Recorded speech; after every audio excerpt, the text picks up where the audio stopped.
C'est donc le grand jour en Gambie. Les citoyens de ce pays enclavé, puisque situé à l'intérieur d'un autre, le Sénégal en l'occurrence, ces citoyens, disais-je, se rendent depuis ce matin aux urnes pour élire le président. Très rapidement, pour planter le décor de cette élection à un tour, 3 candidats sont en liste, parmi lesquels le président sortant Yaya Jammeh, au pouvoir depuis 22 ans, et qui brigue un 5e mandat. Face à lui, Adama Barrow, candidat qui a obtenu le soutien d'une coalition de 7 partis politiques d'opposition, et puis Mama Kandeh du Congrès démocratique de Gambie. L'enjeu ici est de redresser l'économie de ce pays que beaucoup d'analystes décrivent comme étant isolé du monde entier. Ce scrutin, c'est aussi 53 circonscriptions électorales, 1422 bureaux de vote et près de 900 000 électeurs. Des informations parvenues à notre rédaction font état de coupures d'Internet et des liaisons téléphoniques à travers l'étendue du territoire gambien.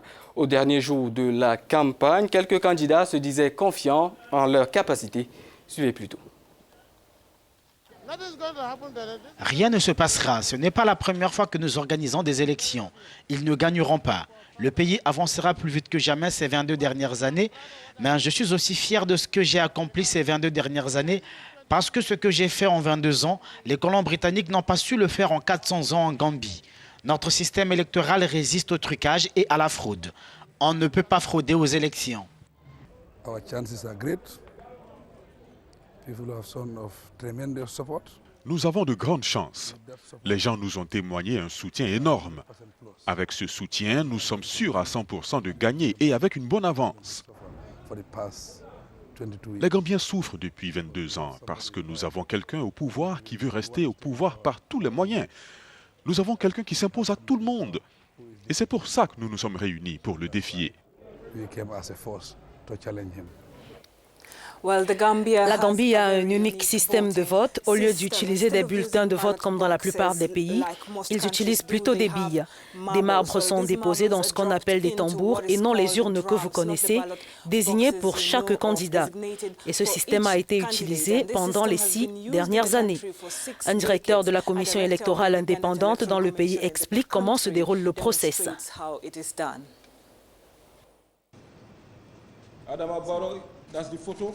La photo d'Adama Barrow est le symbole.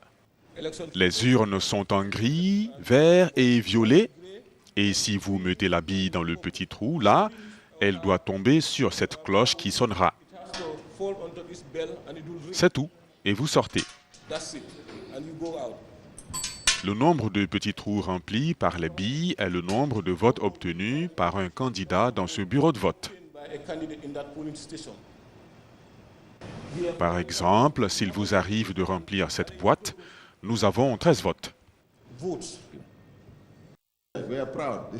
Nous sommes fiers, c'est unique à la Gambie. Cela a été inventé par le département des affaires publiques de Gambie.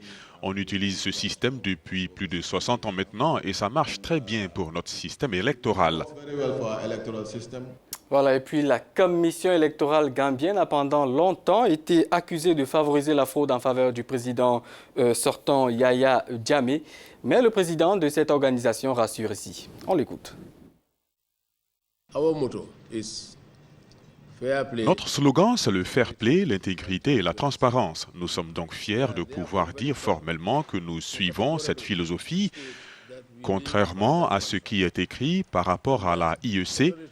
Notre système électoral est inégalé par rapport à la transparence, la crédibilité, la justice et la transparence. Personne ne peut frauder.